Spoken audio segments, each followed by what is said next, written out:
talk. And let's talk a bit then about the politics of the fentanyl issue. David Smith from the Guardian newspaper joins me live on the programme now. He's in Washington, D.C. David, fentanyl kills something like 70,000 Americans every year. This is a public health crisis. So what action is the Biden administration taking? That's right. It has become the number one killer of Americans between the ages of 18 and 49, and nearly 200 people a day dying from this. Joe Biden says he certainly takes it very seriously.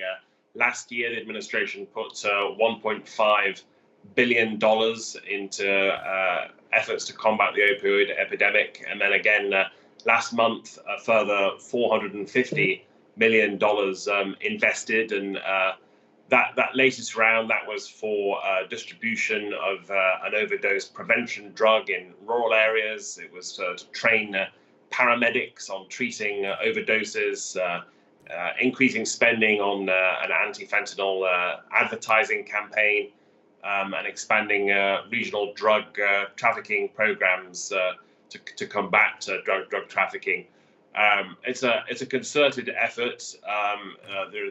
Just last week as well, we saw the Department of Homeland Security intensify its law enforcement efforts, seeking to interdict the precursor drugs that come from, or chemicals that come from China, target laboratories, arrest drug traffickers, and so on.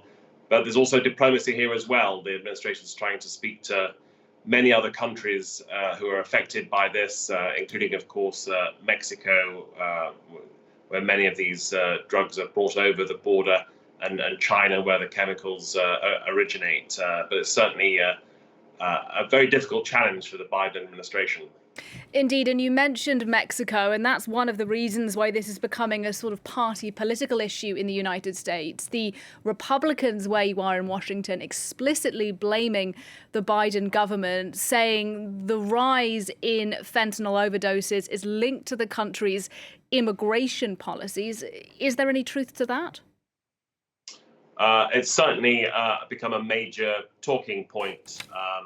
Just last week, I was at a Donald Trump campaign rally in Iowa, and pretty much every voter I spoke to said the border was their number one concern, including fentanyl crossing it. You're hearing that a lot from the Republican candidates as well, and certainly blaming Joe Biden for a supposed open border policy. What's happening at the border is complicated.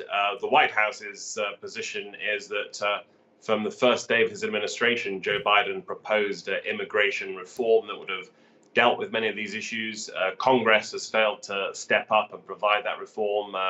Everyone acknowledges it's been a broken system for 20 or 30 years.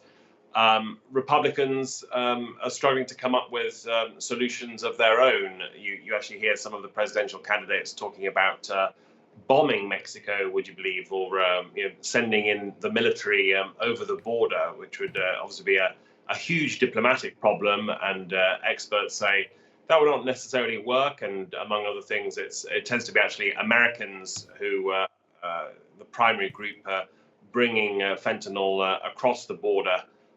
So I think everyone is really struggling with this, and there's not going to be much solution until we get some far-reaching immigration reform in the US to deal with what is another surge at the border right now, as well as deeper cooperation with China and Mexico and other countries in South America. David Smith in Washington, thank you very much.